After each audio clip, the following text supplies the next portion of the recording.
Üniversitemiz Mütevelliyet Başkanım, Sayın Rektörüm ve Rektör Yardımcılarım, üniversitemizin kıymetli mütevelliyet üyeleri, İstanbul Ticaret Odası'nın değerli yönetim kurulu üyeleri, İstanbul Ticaret Odası Genel Sekreterim ve İstanbul Ticaret Odası Meclis üyeleri, üniversitemizin değerli akademisyenleri ve çalışanları, sevgili öğrenciler ve kıymetli misafirler. Bilim ve Toplum Buluşmaları serisinin Yönetim ve Pazarlamada Yeni ve Çoklu Ölçümler konulu 3. programına hepiniz hoş geldiniz.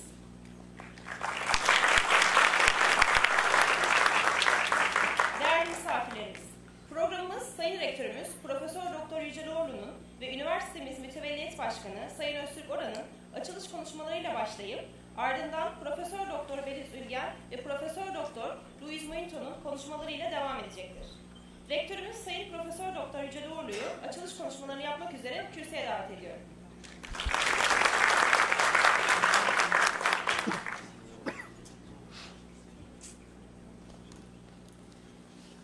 Dear esteemed President of Board of Trustees of Istanbul Commerce University, dear honorable members of Board of Trustees of Istanbul Commerce University, dear ladies and gentlemen, it is with great pleasure that I welcome you to the Methodology and Research Methods Annual Conference, Recent Trends in Qualitative and Quantitative Methodology that was organized in the context of Science and Society Meetings series.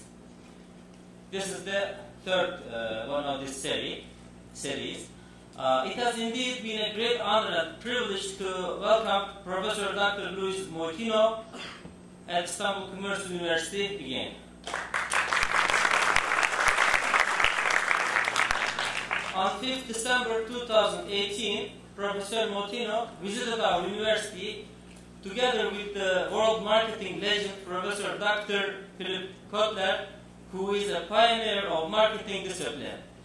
We highly appreciated their efforts and contributions in the World Marketing Summit Istanbul that was held at Haliç Convention Center. In 2018, Professor Moutinho gave an impressive talk on marketing. So, time really flies so fast, it seems like it was yesterday. So, around a year and a month later, it is great to see him among us again.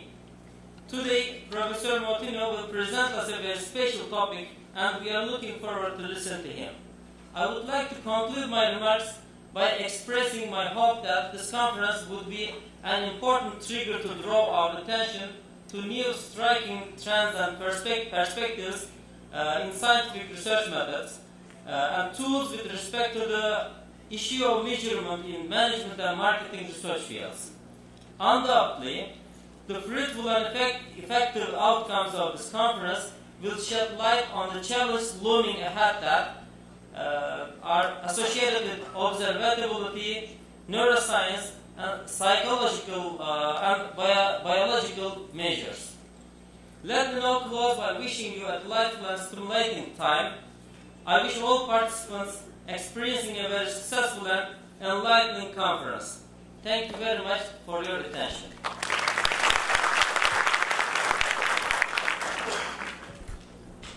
Rektörümüze konuşmalarından dolayı teşekkür ediyoruz. Kıymetli misafirlerimiz, şimdi ise üniversitemiz Mütevelliyet Başkanı Sayın Öztürk Oran'ı açılış konuşmalarını yapmak üzere sahneye davet ediyorum.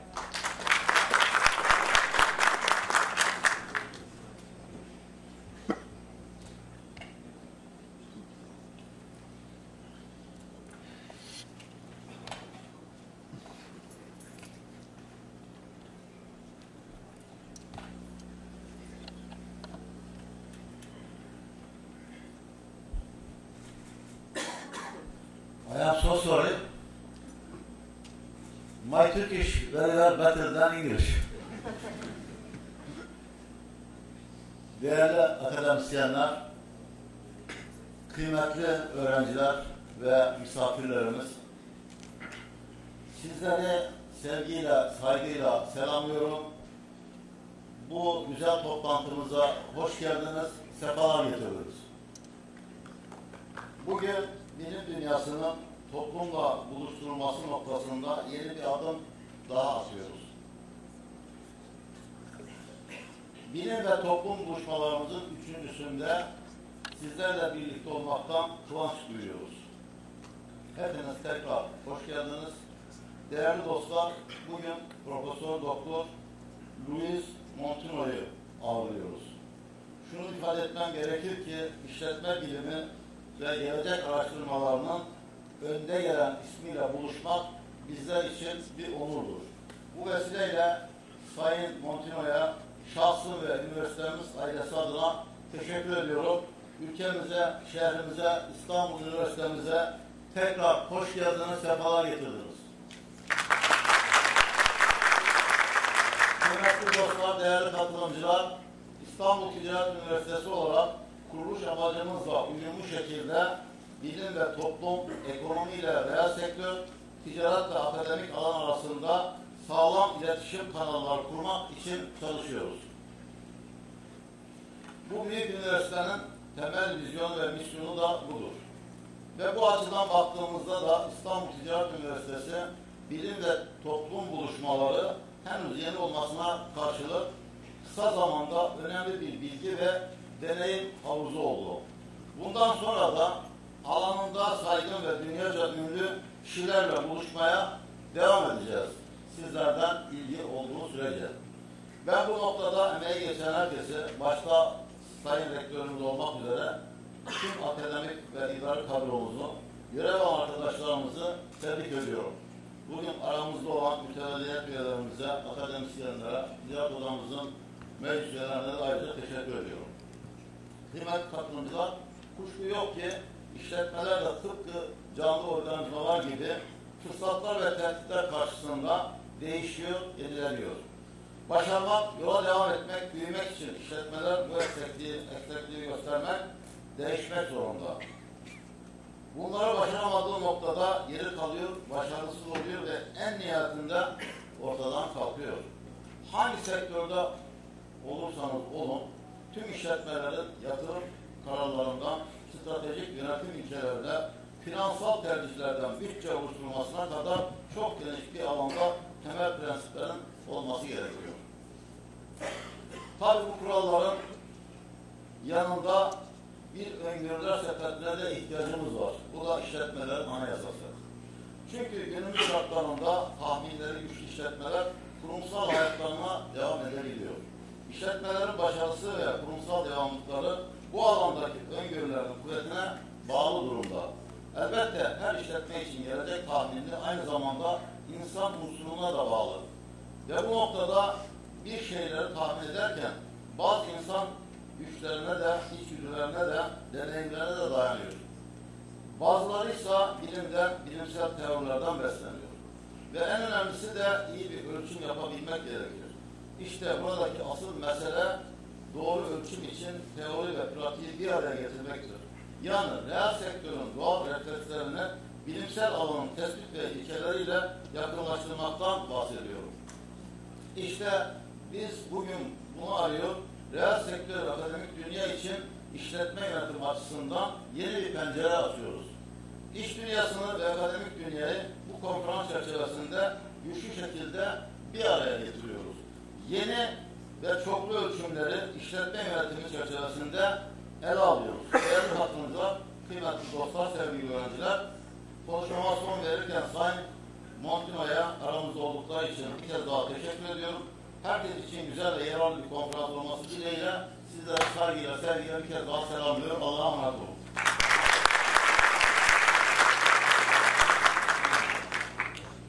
Mütevelliyet Başkanımıza konuşmalarından dolayı çok teşekkür ediyoruz.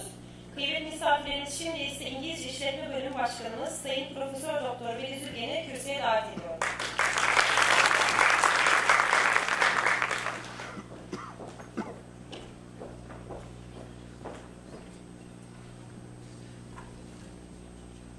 Dear President, dear Rector, Vice Rectors, distinguished colleagues, dear Professor Moutinho, dear students, it's my pleasure and honor to welcome you to this conference.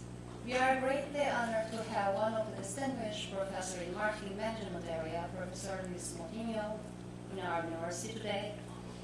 Of course, it is not possible to introduce Moutinho and his academic achievements in this limited time period, but I would like to give a brief introduction about his inspiring career. Moutinho, Professor of Marketing, is currently visiting professor at University of Suffolk, England, and visiting Professor of Marketing at Universidade Europeia and the Marketing School, Portugal. During 2015-2017, he was Professor of Biomarketing and Features Research at Business School, Dublin University, Ireland. This was the first chair in the world in these two domains, biomarketing and features research.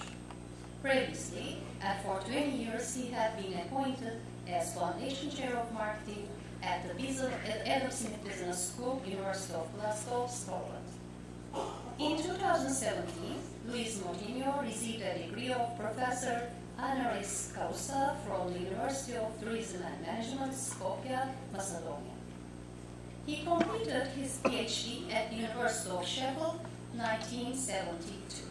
He has been a full professor for 29 years and health post at Cardiff Business School, University of Wales College of Cardiff, Cleveland State University, Northern Arizona University, and California State University.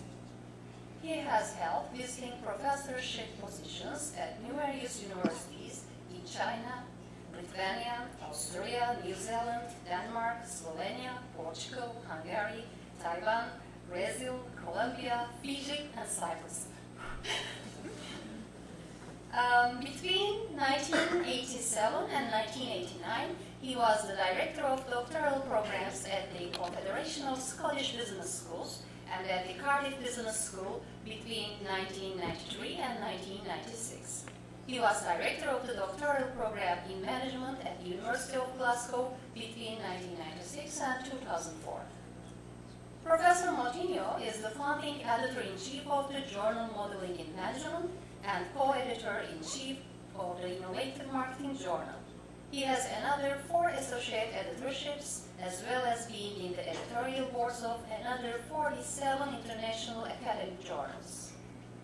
His areas of research interest encompass biomarketing, neuroscience in marketing, algorithmic self, MOVER, a wearable tech device that detects human emotions, evolutionary algorithms, human-computer interaction, the use of artificial neural networks in marketing, modeling consumer behavior, features research, marketing feature tests, and tourism. Other primary areas of Professor Moutinho's academic research are related to modeling processes of consumer behavior. He has developed a number of conceptual models over the years in areas such as tourism destination decision processes, automated banking, supermarket patronage. The testing of these research models has been based on the application of many different statistical, computer, and mathematical modeling techniques ranging from multidimensional scaling, multinomial logit generalized linear models, and linear structural relations to neural networks, ordered probit, simulated annealing, tabu search, genetic algorithms, memetic algorithms, and fuzzy logic. Sure. Professor Moutinho has over 150 articles in refereed academic journals, of course, 34 books, and more than 11,500 academic citations. The H index of 50 and the I-10 index of 161. I would like to introduce Professor Moutinho's presentation with his own words. There is a need to expand the scope of the measurement methods commonly employed by management researchers, and that a greater diversity of measurement methods would benefit the field by contributing to theory development and pursuit of new areas of research. And he is going to enlighten us with recent trends in qualitative and quantitative methodology to be specific polymeasures and measurements in management and marketing area. Now, I'm kindly invite Professor Moutinho. Floor is yours, Professor.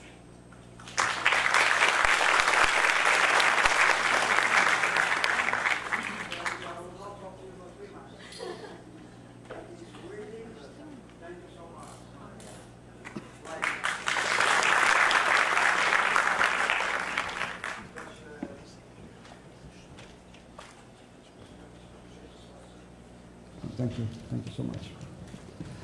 Okay, well, thank you so much. Good night. No, tonight. Tonight. Buzos, are you okay? Thank you so much for inviting me once again. Pleasure to have the recollections and being here with Philip and some of my colleagues when we were here invited by the Chamber of Commerce and Ticaret University about a year ago. So it's good to be back. I had also a nice morning up to now, being nanny and having lots of meetings with very nice people, obviously, you know, director, incredible, UGL, rector with a degree in law. He's a lawyer, but he's got a vision. I mean, you know, incredible. And of course, I don't know, of course, Oscar looking after me, and Jenny. Where is Jenny? Oh, there. And Jenny, thank you so much. And of course, number one was Armando. I don't know where Armando is. Probably like, oh, Armando is here. Thank you so much for your kind invitation. It was good to see you again, and you've been wonderful in terms of looking after me and discussing things with me. So thank you so much. Now, two things. One is the topic, you have to blame him because he chose the topic. I could be here talking about artificial intelligence, robotics, future trends in marketing to upset Oscar, destroying all the marketing, etc. But I don't know why, but I was very, very pleased with his choice. But he chose something a bit, you know, I'm not saying difficult, but a bit not common about research methodology, measurability. I'll try to make it as light as possible. Anyone who wants to have the PowerPoint and the slides, please ask Armando or Jenny. They will give it to you, and then because the number of slides has, you know, a lot of information about specific techniques, etc. So I'm very. Where is the young girl that shows the photograph? Where is she? Where is she? Oh, she has to blame. I blame her because she chose this terrible photograph that you saw me. She went probably to the internet. I don't know. Yes. Oh my God. Even Armando's choice of photograph was better than yours. And I discussed with the rector, and if I come up with some kind of regular collaboration with Ticaret University and come here more often, all that, there's a clause in the contract that from now on, you do not choose photos, I choose all the photos. Okay, so I'll be talking about, now I have been always a kind of a rebel. People are kind enough to tell me that I'm a bit ahead of the pack. Philip Cotter tells me, you are ahead of the pack, you are 20 years ahead or whatever. But also in this realm, in any realm, in the realm of methodology, yes, I mean, you know, I try to mind stretch, open eyes and all that. What are we doing? Measuring people, self-reporting questionnaires, I don't care if it is online, paper-based, using scales. You know, people are actually first level of association replying to a questionnaire. Did you come here often? Do you like it? How much do you like it? And we need to change. And then we are based on our research. We publish papers in top journals based on this sort of order categorical data and self-reporting when people don't have an emotional introspection of what they are saying. So, maybe because of my work 12 years ago, I started working in neuroscience and biometrics. But I said, well, it's time for us to use other types of measures. So that's why I call it beyond MOTS. Do you know what I mean by MOTS? More of the same. I want you to go beyond just more of the same. So, yes, I also developed the concept of polymeasures, using different measures. You can still using self-reporting and questionnaires if you want, but combined with physiological measures, polymeasures, many different types of measures. And of course, new measurements in management, in marketing, social science, in fact. So I'll be talking about that, the issue about observability. Most of companies, most of academics, when they question with self-reporting human beings, consumers, respondents, they talk about remembering self. More and more nowadays, the context, the multidimensionality of human beings. Things are changing all the time. I want you to be aware that experience self is also an important area for measurements. So experience self, and of course biological processes, you know. If I were to use here a number of electronic devices just to measure the electrical skin, and you had this glove with two things. I could actually measure the degree of your heartbeat. Oh, it's very boring. Oh, it's very good. So I could measure physiological measurements, biological, physiological, and of course biometrics.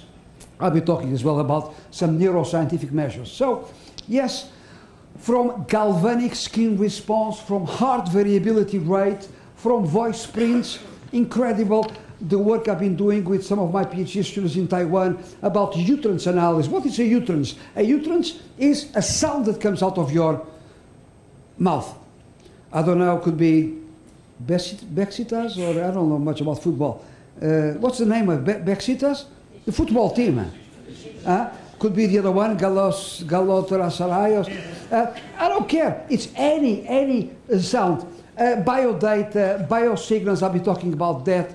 Analyzing, having wireless motion sensors, where you are, what you are doing, etc. More and more, even the issue about big data. Some of you were not here. Obviously, Professor Oren was here. But when I spoke last time here, I spoke about big data in the conference with Philip Kotler. And more we are moving to body data. So I'll be talking a lot about that. Facial coding, very, very interesting. How many muscles do you have? Because in facial coding, you analyze the triangle, nose and eyes. How many muscles do you have there? You never count them. About 43. So we analyzed facial coding, these micro expressions which tell me immediately if you are happy, neutral, etc. Again, physiological measurements. Sometimes implicit association tests as well. If I talk about nurses, doctor, hospital, yes? You not go to bread or grocery. So clearly, human-computer interaction, a lot of stuff is under this signal processing. Neuroscience, psychophysics, the difference between a stimulus and a sensation. Fibertronics, very interesting. One of my projects, which has fibertronics, fibers that actually sense the human body.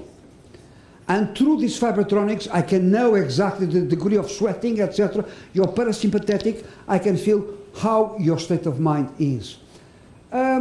Virtual reality marketing research, I could talk about avatar marketing research, sensory ethnography. So there is a huge array of measurements that we can apply if the nature of the study and the objectives are the right ones. Because the methodology and the methods should be adjusted to the objective and the nature of the study. If you want to carry on just using questionnaire, do you like it, are you coming back there? Not enough. Most of the times wrong. So, yes, stop measuring what is easy. Clearly. Measures aren't inherently bad. It's how you use them. If you use the wrong measures to measure something, so it's not the measure itself that is wrong, it's how you use it, to what purpose, in what context. So accuracy and accurate measures are important. More and more there is pressure to measure everything more accurately. Measure. Okay, the important thing is why you want to measure. What are you going to give as an outcome? But it is important to have accurate measures. And many tools are awful. I'll give you an example, and probably most of the academics, including Pelis, use SPSS, although she's in HRM, human resource management, organizational behavior. Do you do any quantitative? You like? Okay, and use SPSS? No. Oh my God, no. Qualitative. Qualitative software, so kind of Atlas TI, Ethnograph, etc. Okay, but most people that use statistical modeling, they use SPSS. My God, that's a good example, with due respect to the commercial company. If you have the wrong measurement, if you actually have a particular model, you have a conceptual model with a number of hypotheses, and you want to translate that into a statistical model, SPSS will do whatever you want. Okay? You might have the wrong measures, you're applying the wrong methodology because you are measuring your dependent variable, your response variable is binary, or is not continuous data, no interval scales, no ratio scales, and the SPSS will do anything you want. Come up with a result. Some other software, like R, and they've got about 6,000 techniques. If you use R Commander or AMOR for artificial neural networks, if you've got the wrong model, the wrong measures, the software will not allow you to continue. So, again, the issue of observability is very important. It's a measure of how well internal states of a system can be inferred from knowledge of its external output. And it's very, very important, the issue of observability. So, measurement in management sciences is usually an understudy area.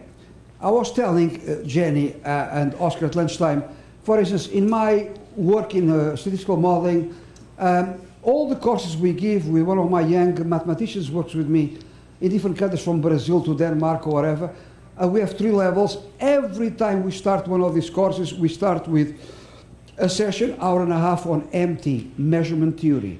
Because if you don't know about measurement theory, my God, you end up with the wrong measures. So, it's very important. If you want really to analyze, to expand new areas of research, to develop theory, you need to look very carefully at the great diversity of measurements, which I'll be talking about today. So, consumer experience, I just mentioned briefly. I mean, you know, brands, companies, academics in management, in marketing, you tend mostly to measure what we call remembering self. Do you remember? How times do you go that? You like it, whatever. And more nowadays, because context is very, very important, the context where things happen, you need to address what I call the experience self. So more and more, of course, integrating both is very critical as well. If you want to analyze and then use a bit of ethnographic research and use something else to measure more nomothetic, quantitative issues, you can do that. But integrating the remembering self with the experience self.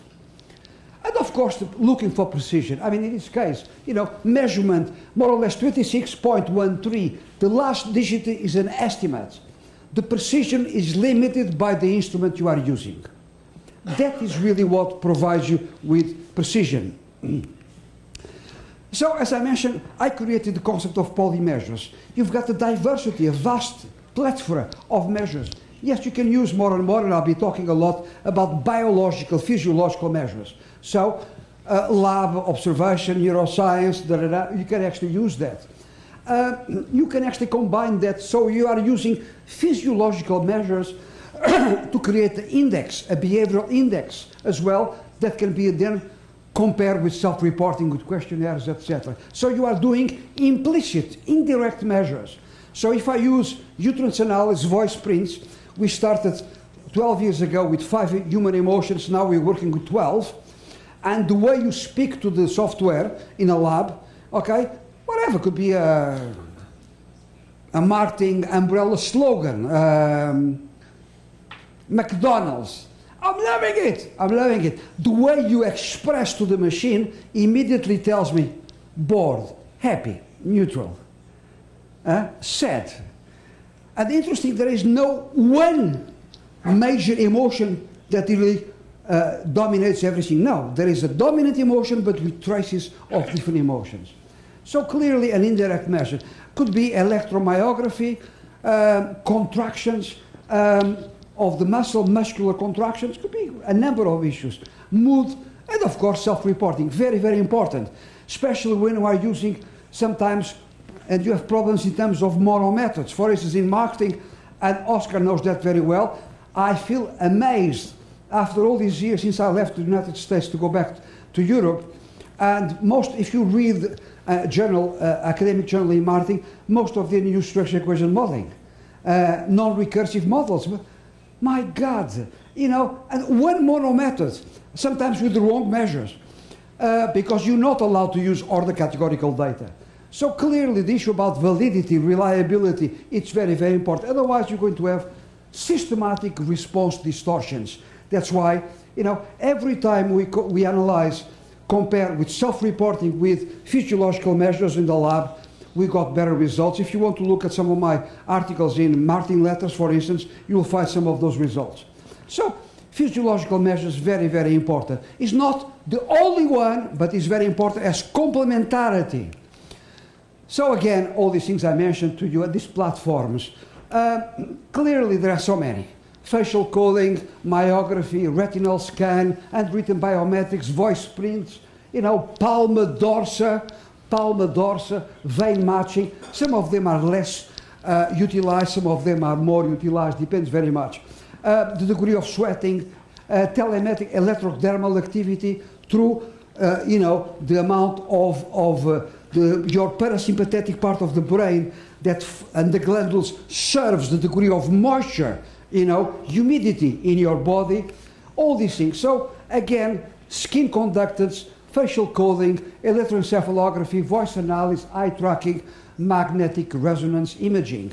All these are physiological measures and some neuroscientific measures that actually can help researchers. Now you tell me, oh, but wait a minute. For instance, I've done a lot of work on neuroscience. We use, for 4 years, big Tesla trees in 4 hospitals. Not everybody has access to a hospital, let alone a 4.5 million euros machine. But nowadays, I'll come back to that, there are other machines that cost $40,000 and give you a lot of information. And you can do it here, have interaction with the person. I'll come back to that. It's called infrared spectroscopy. So clearly, and also problems with the hospital, because first of all, the machines are there to save people's lives, not to do silly studies on marketing or branding. That's why we work between 8 o'clock in the evening until 2 o'clock in the morning on weekends, when the machine is not there to save people. But people are contrived. It's contrived research. It's a hospital environment. A lot of people actually, oh, well, me going inside the machine, 40 minutes, I cannot move, I have a glass, I have 4 buttons, but people, I mean, I couldn't do it. Well, I did it, but I'm claustrophobic, so I would not like to do that. Whereas these machines, surface cortex, I can actually talk to you, and you are fine, you are there talking to me, and I'm measuring your brain. So again, GSR, very interesting, galvanic skin response, very interesting. These are glands that are controlled by the sympathetic nervous system. The idea of using GSR is mainly to measure what we call subconscious behavior. Very, very interesting. So, analyzing psychological state of arousal, positive, negative excitement, fluctuations, you can have peaks and you can have troughs, etc. All based on the sympathetic nervous system in your body. So, skin deep, galvanic skin response, this is the sort of things we're going to analyze. And of course, you have this. I mean, this is not difficult. If, for instance, Ticaret University wanted to create now a lab with biomedics and neuroscience, I mean, this costs about nowadays 2,000 potatoes. Potatoes is any currency. Could be Turkish lira, could be Scottish pounds. 2,000, I mean, you can buy a nice mechanical device, physiological measurements to have accurate measures. You can combine that with eye tracking, etc. And you've got, you know, depends very much what we call a valence and the degree. Sometimes you can have actually a response in terms of skin conductance, and you have a valence in terms of how. So you can see the level of excitement. You can see the people that are really, really satisfied and people that are really losing interest whatsoever there. So the graphs and the plots of the galvanic skin response. Heart rate variability is not widely used, but now it's becoming more and more favored by researchers. It's very interesting. It's like an electrocardiogram. You are analyzing the heart rate, might be rather a good indicator for stress.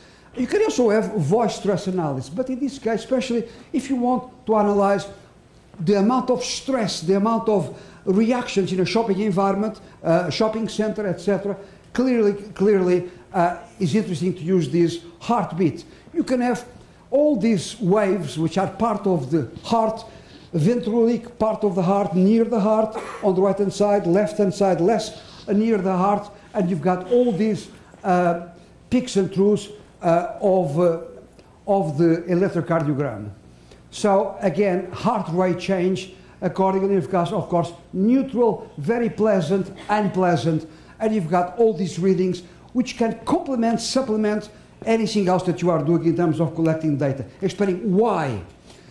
So again, heart rate variability related to the emotional arousal based on this parasympathetic nervous system. Electrodermal activity, sweating, the degree of sweating, which is controlled by the sympathetic nervous, the skin conductance through the galvanic skin response, again, is a good indication not only about the physiological but also the psychological arousal. Voice stress analysis, interesting, the non-verbal contact of the voice, which carries information about, again, psychological reservoir and the physiological state of the speaker.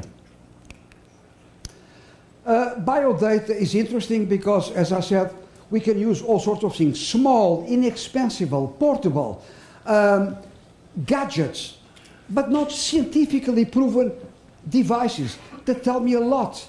If I use, wireless motion sensors with your permission, it's a kind of a belt, and I'm actually walking, I can see where you are sitting, you are eating, etc. You've got a feedback button.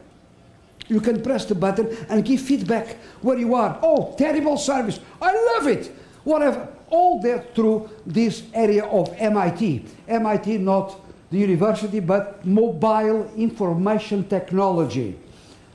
Very interesting. You can actually have devices which allow you as well to be aware of the context where you are. Yes, I am in a restaurant. Yes, I'm in a show, a trading show, whatever you want. So you can acquire data and the context and get feedback from the people.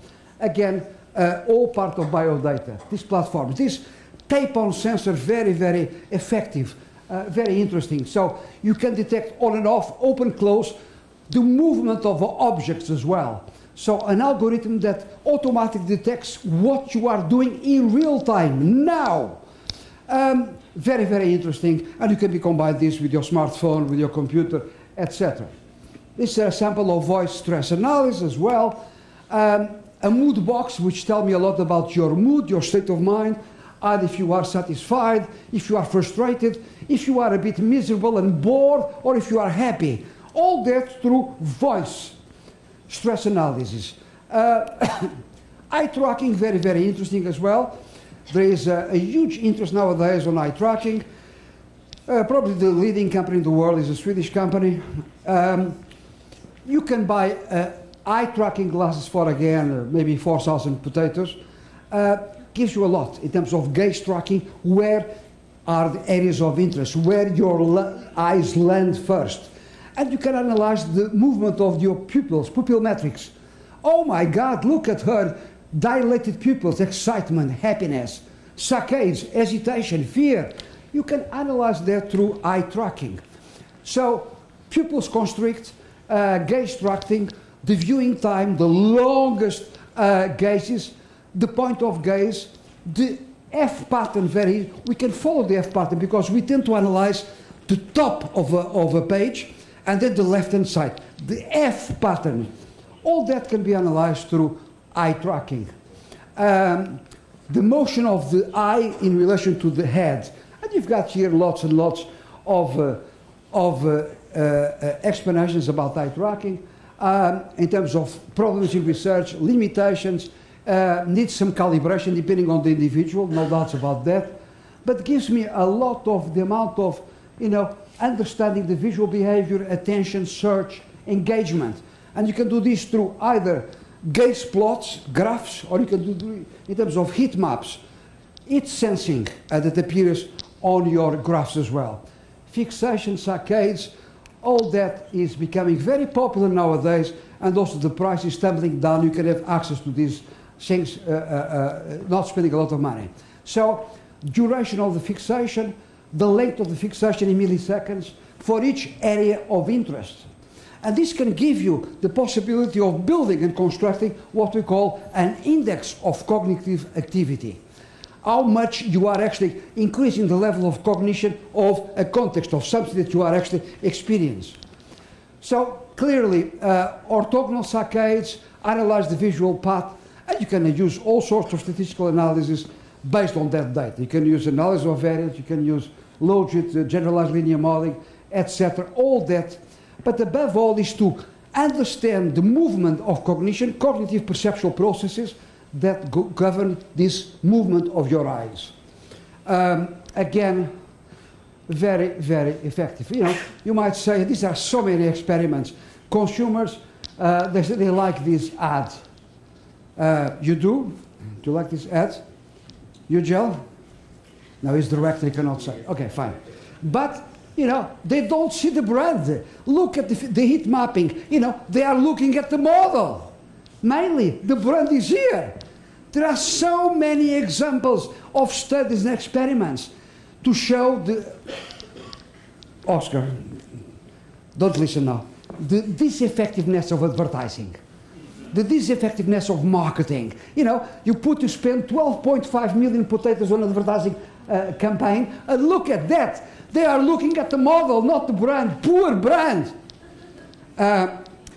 Incredible. So, yes, you can combine eye tracking with electroencephalography, with sensor technology, also link with the brain activity, and all that to analyze the visual awareness, the value, the perceived value, combining eye tracking with the EEG. Facial coding, very, very interesting. Normally what we analyze is the triangle between the nose and the eyes, 43 muscles, to analyze this taxonomy of human movements, facial movements that appear on the face. So, Oscar, tell me the state of mind of Jenny now, looking at her face. She's happy, oh my God.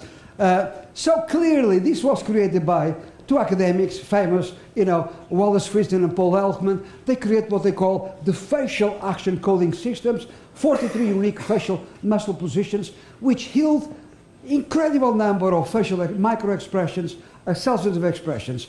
And we analyzed, and even nowadays, you know, I mean, Turkish Airlines, I mean, you know, you go all over the place.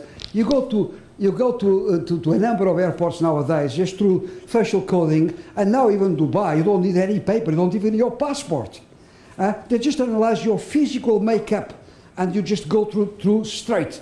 No boarding card, no passport, etc. Facial coding, incredible. So again, 43 facial muscles. Sometimes they are about what to do with the facial expressions, what they call action units, about 23, and a number of emotions, much more than 6. Implicit association test is trying to find out, you know, it's a measure of social psychology, detect the strength of a person's automatic association between mental representations of objects and memory. If I talk about Chambers of Commerce in Turkey that have actually strong relations with universities.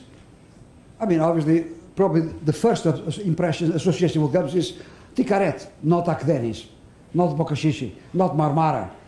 So immediately associations, etc. So, of course, this priming is very important, but it's not controlled. That is a limitation. You can have distractors, etc., but also a technique that is used combined with eye tracking, etc., that can be used. I mean, I know I give talks at the University of Cologne in Germany, and they do a lot of work using exactly implicit association test.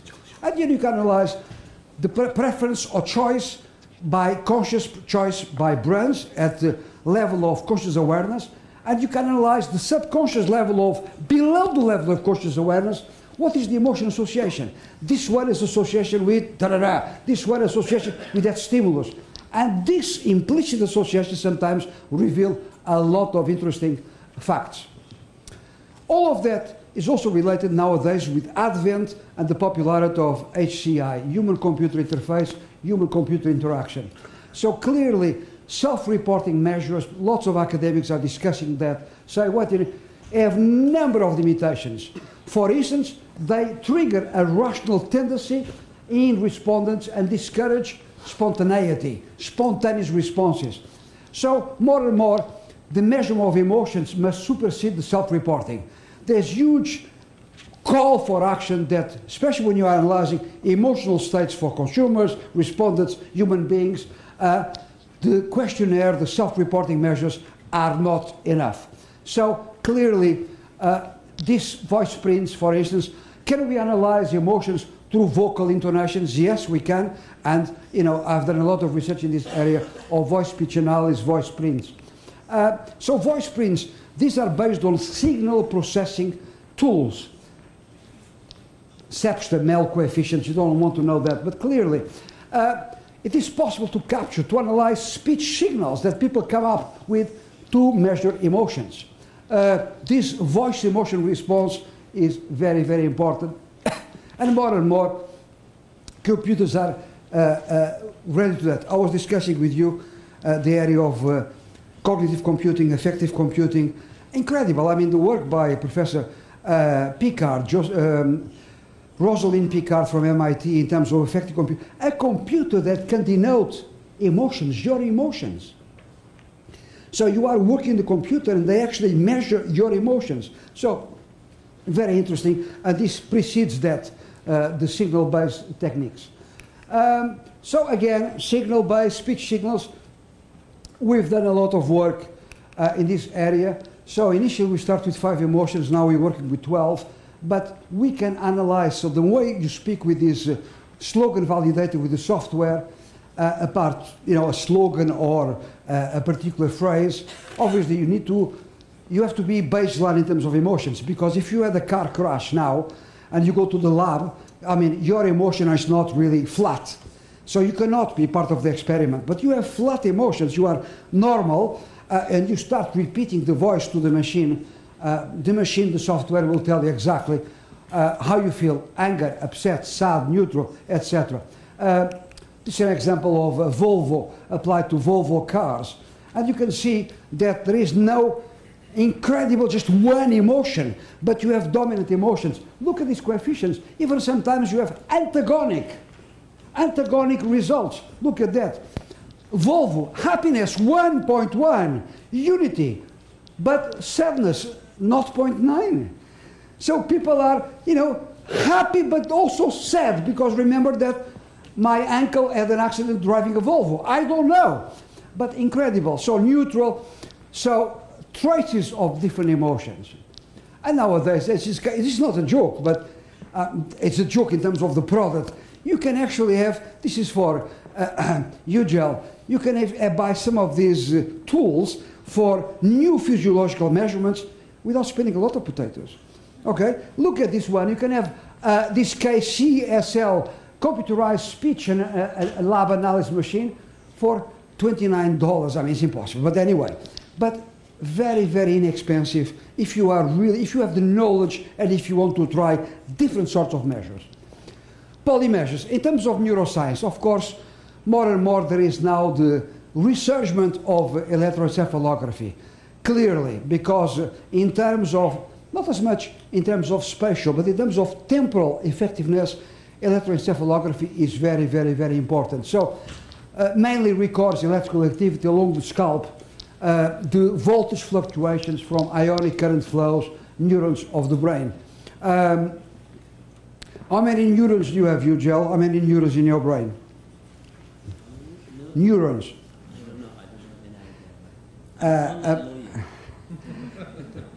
It's almost 100 billion, okay? What we analyze is actually the voxels. The voxels is the pixels with thickness in your brain, and the average brain has about 200,000 voxels. That is really what we analyze. But incredible. You can have PET, positron emission tomography, slices, 3D images of the brain. You can have MRI or fMRI. MRI is like an X-ray, a photograph of the brain. You have lots of them in accidents in hospitals. Whereas the fMRI, functional magnetic resonance, is the oxygenation, or the oxy or deoxy of the hemoglobin. So what you're analyzing is the degree of oxygenation of your blood.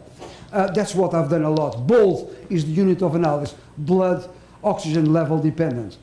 And TMS, I never used TMS, but you know, I wanted to use, but my colleagues said it was a bit difficult, because transcranial magnetic stimulation is really a magnetic field that you apply. Now, because I did 4 years of studies using fMRI, and I got a number of studies that were regular coincident in terms of areas, one of the most important areas that we analyzed was the prefrontal cortex, which is the second inducer of emotions. The first one is the amygdala, very, very deep. So this one here was very important, but this is near the eyes.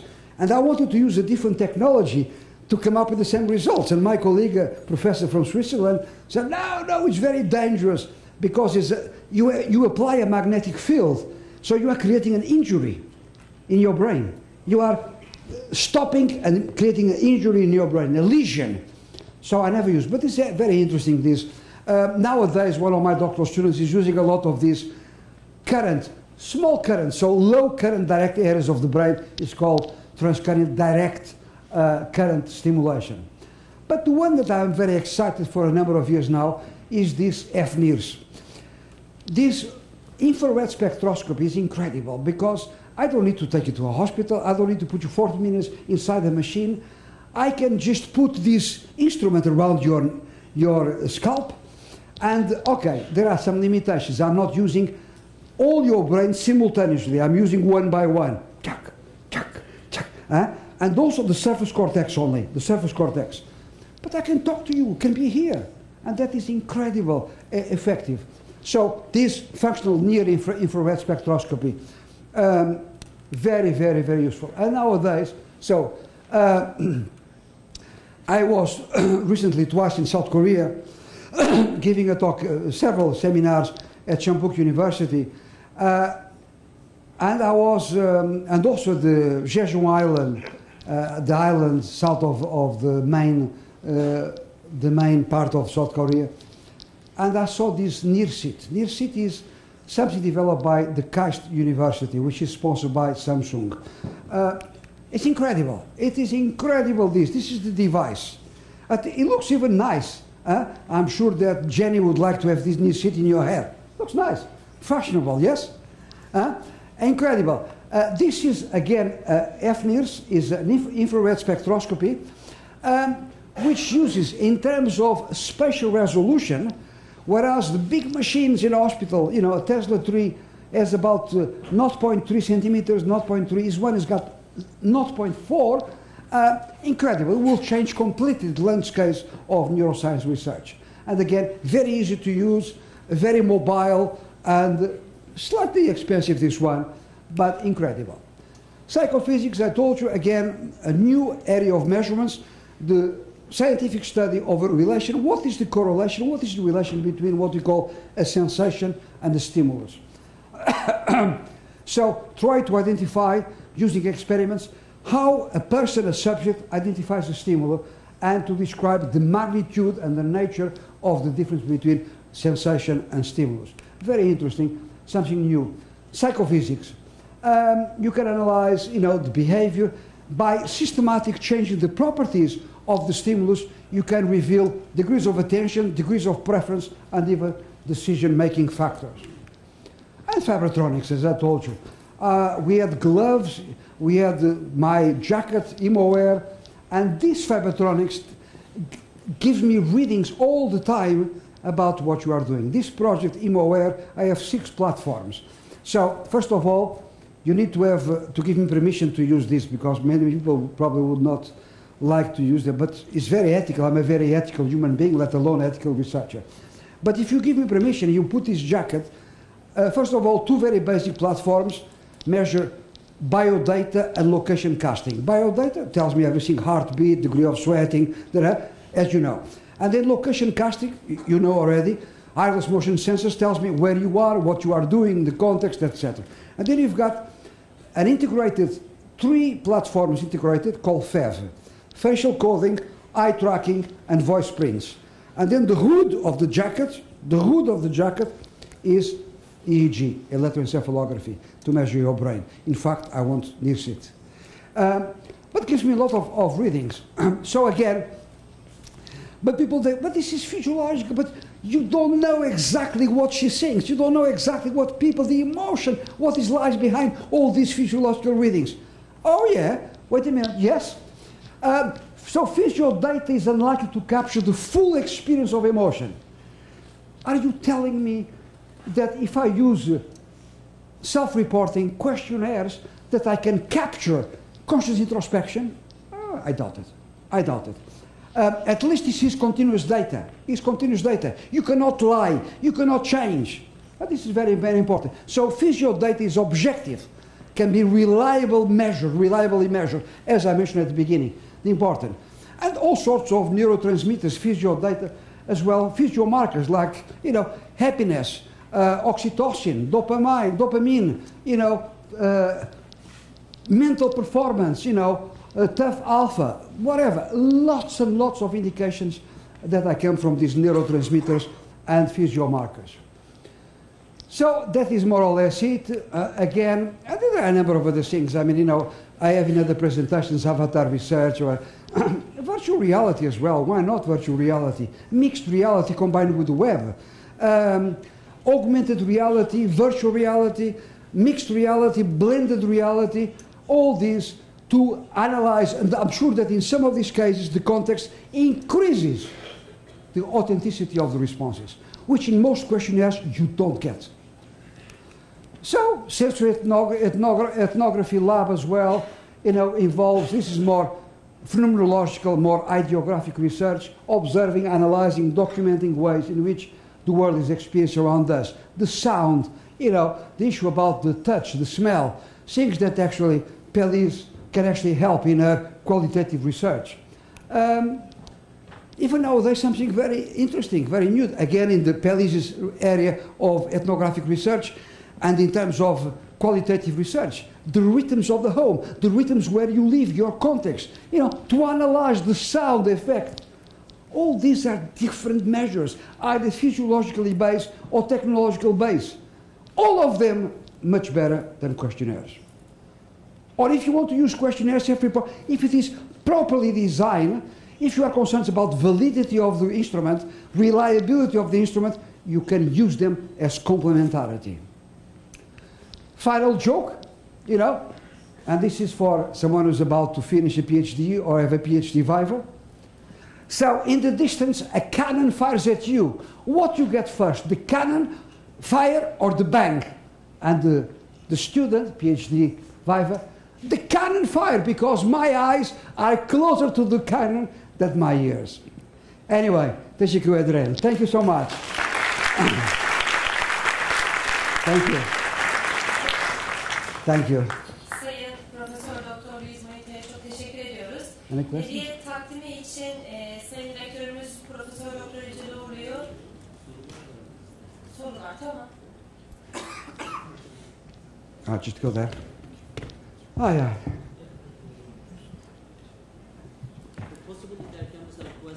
Of course, yeah. Of course, any questions, yeah. I'm going to have a bit of water. I can assist you.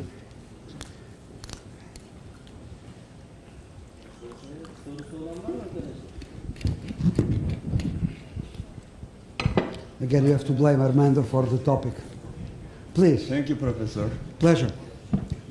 We listened to you and we learned some innovative techniques of measurement. Mm-hmm. But these measurements you mentioned are about the interaction between human and the things. Human and the measurement you mentioned is about human. Yes.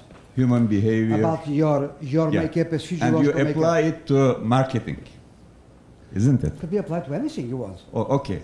Could be My applied question. to political science. Okay. Could be applied to management, whatever. My question is about accounting. About? In accounting.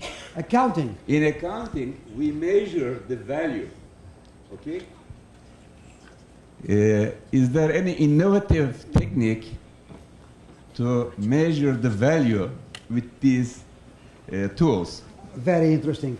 Let me just give you an example of accounting. I mean, you get me accounting, law. No, I'm joking.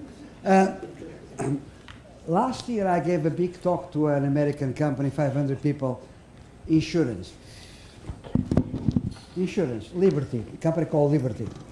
And before me, the CEO of the company, like the big rector of the company, the CEO, was giving a talk about how good they were number 4 in the market, return on investment, the growth, sales, return on equity, whatever, accounting ratios and accounting, indicators. And I said, I can't remember now the name of it. listen, I hope if I come back next, they never invite me back anyway. If I come here next year, what I want to see is not how good you are, market share, sales. I want you to show me value share, the share of the value that you give to your employees, your customers, the people outside the company, your community, and the world. He was a bit shocked with me. So it's very important. But I can do that.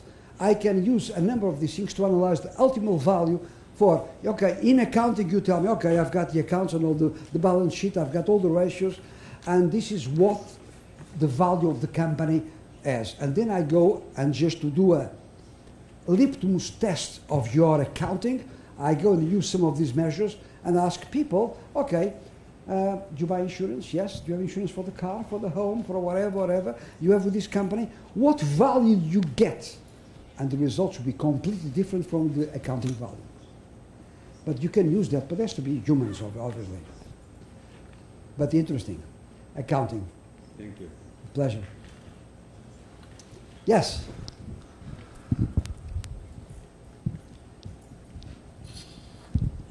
Your photograph was terrible. Terrible.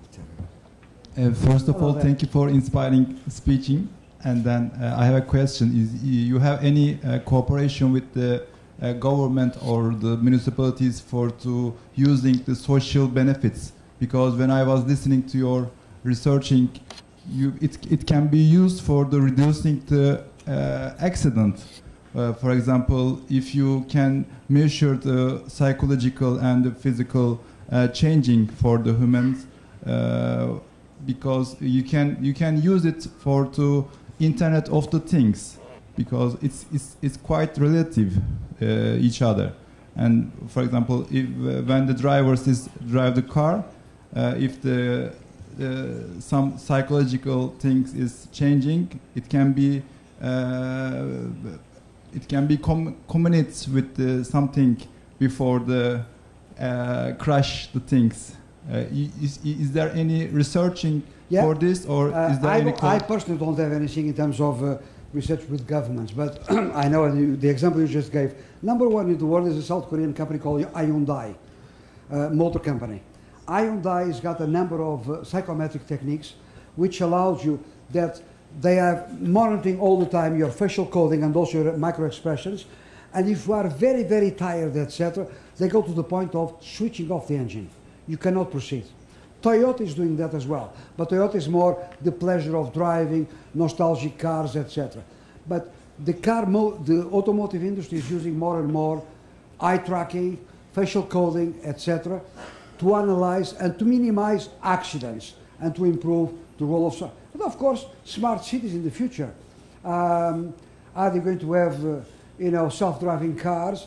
You don't need to worry about that because it's a car which self-drives. Or you have flying cars.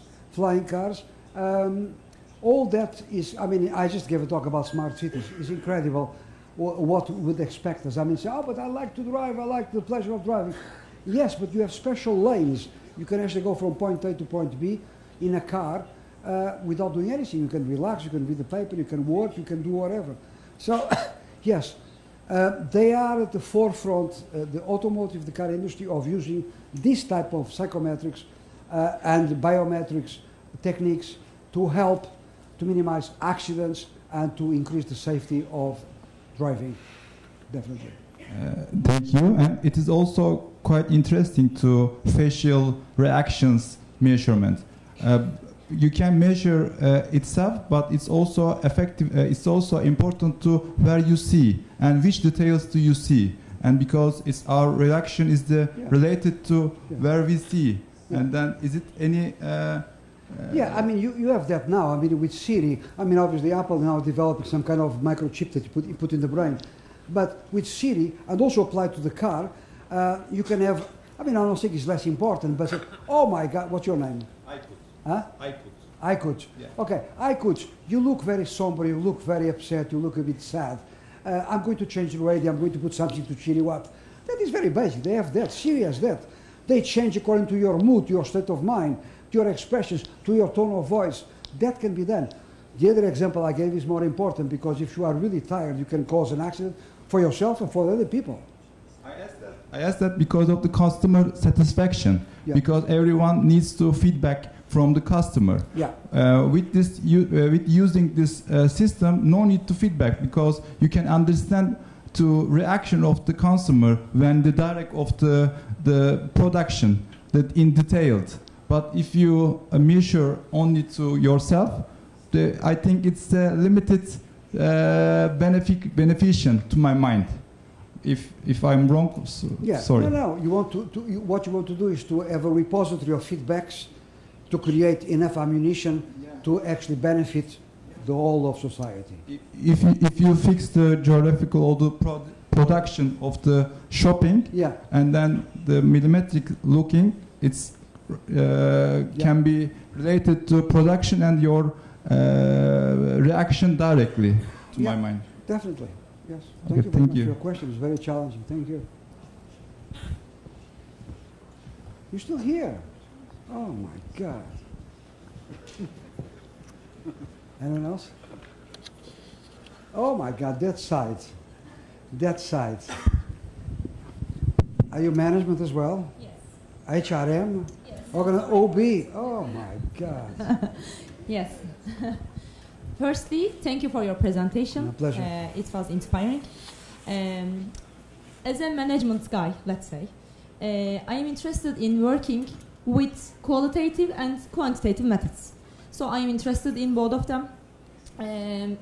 But these methods are quite new to us, maybe because of not being a marketing guy, so sorry for that. How can you help us to use it? Because it's a broad question indeed. They might seem a little bit more expensive, and for example, if we are going to be trying to make an experimental study, maybe it is going to be a good idea to use them. So maybe it's going to be a good idea for investment. But for example, if I'm going to only use it for a paper, how could we do this? I think it's a little bit philosophical question. Okay.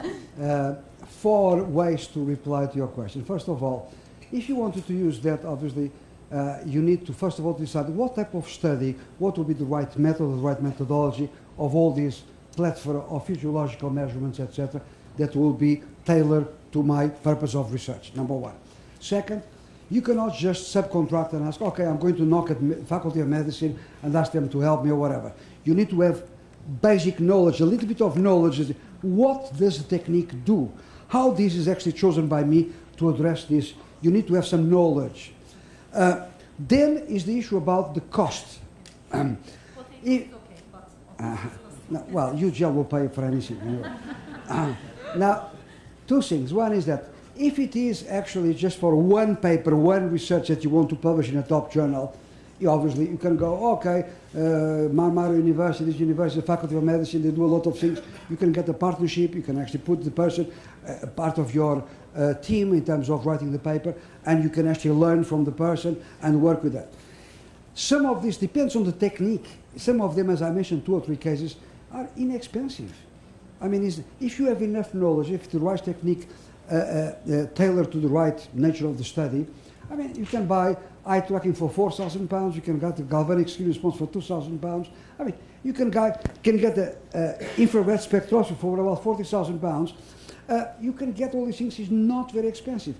And then you can ask UGL, okay, let's start having a biometrics, and forget about neuroscience now, but a biometrics, a little bit maybe neuroscience lab, and I'm asked this all the time, different countries, different universities.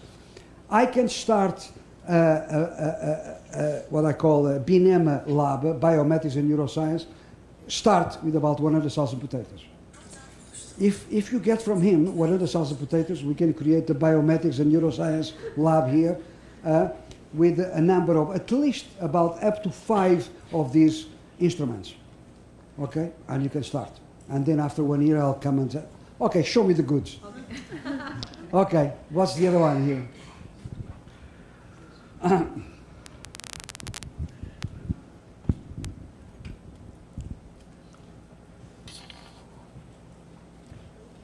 Okay. No more?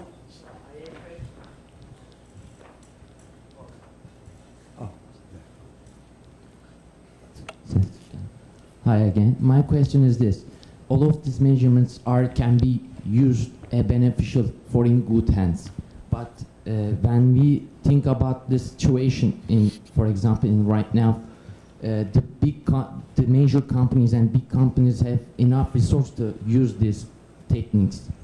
But for example, in neuroscience, they can give us a signals to make our brains to get active, and also they have the measurements that to see what the human behaviors are for example, in the situation or the context. So my question is that, is it ethical? Because with those techniques, they can create a demand also, which is not a need. Okay, very, very, very good question about ethical behavior and all that. I was discussing with Oscar is there, with Oscar, about these issues about unfortunately a lot of like it happened with, he calls neuromarketing, which are a word that I despise and reject, neuroscience. So a lot of marketing people, management people, they want to have some of these gadgets. Could be any other technological advance, search engine optimization, can be a number of things, bad use of call centers, CRM, customer relationship management should be called customer rejection of management or customer removal management, all these things. But they're using all these technologies with the same philosophy of 70 years ago, which is to enter into your life, to know more about you, to boom, to have offers, penetrate, force you to buy whatever. This is terrible. This is terrible. It's a bad. We need verifiers of ethical verifiers about the use of this technology. Now, I can use some of this. I mean, this, like everything, should be there to help human beings. In fact, where is Oscar, Jenny? Can I use a Greek word for etymology? Because the salad, you know, that Greek salad is not Greek salad, it's Turkish shepherd salad. Okay. But really, the word technologia comes from Greek. The root of the word etymologically means techniques to help human beings. And that's why all these huge array of techniques and technology should be there to help you and me, society, not to use ploys, ways to get more money from you, to enter your life, you know what I mean? So ethical behavior is very, very important. You know, sometimes, you know, we have to do, I mean, for instance, that ImoWare project, and I am extremely ethical human being, but I was rejected by the university 3 times. What? You want to use a jacket to monitor emotions? Yeah, but it's with their permission. No. So again, you need to be very, very careful. I really want to analyze what is the outcome, what I want to achieve. And for that you need some kind of verifiers, etc. But it's a very, very good question to be concerned about ethics. Thank you. Sorry, I'm here. Oh, hello there. I was wondering about the results of the face measurement. I understand that the system is studying on the muscles which are between the nose and eyes to get emotions of the person. I wonder that what if the person is an actor? Can it clarify whether it's a role or not? Of course. He's an actor. Yes. Okay. Of course. Last night, the first row, it was now that. Where is Armando? Armando. Last night on the flight here from Edinburgh, there was a couple, which must be famous, and they were looking at my Gladstone bag and all that, and I was working during the flight, and the husband said, I'm sorry, when we arrived, I'm sorry for intruding, but my wife is a famous actress in Turkey, you know, and she wanted to know, are you a doctor, are you whatever? So an actor, that's a very interesting question, because yes, you can deceive measurements if you are an actor, but so you can actually pose a number of micro expressions which will give me the wrong readings. You are quite right. But going back to the start of your question, you know, nowadays we are moving well beyond the triangle of eyes and the nose. We are going to analyze interaction, human interface interaction in different parts of the body, okay, including here, the scalp, etc., different parts of the body, not just eye tracking. And that is very important. But yes, I mean, if you are an actor, yes, you can deceive the measurements, yes. That in that case is exactly the same as you having a questionnaire. Do you like it? Oh, I love it. You hate it. It's the same. The same. Thank you so much.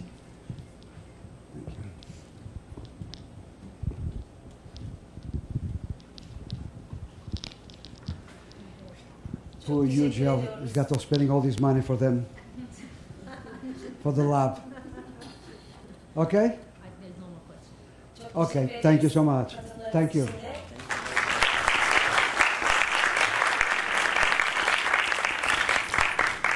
Hediye takdimi için Sayın Rektörümüz Profesör Doktor Yücel Orlu'yu, İstanbul Ticaret Üniversitesi Genel Sekreteri Doçent Doktor Mihal hocamızı, Bilim Seyriyet Başkanımız Özgür Koran'ı kürsüye davet ediyorum.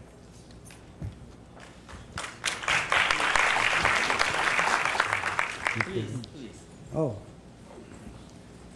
Oh my God, all these two boards of trustees and all that. Oh my God. Jenny? Oh, thank you so much. Thank you. Teşekkür ederim.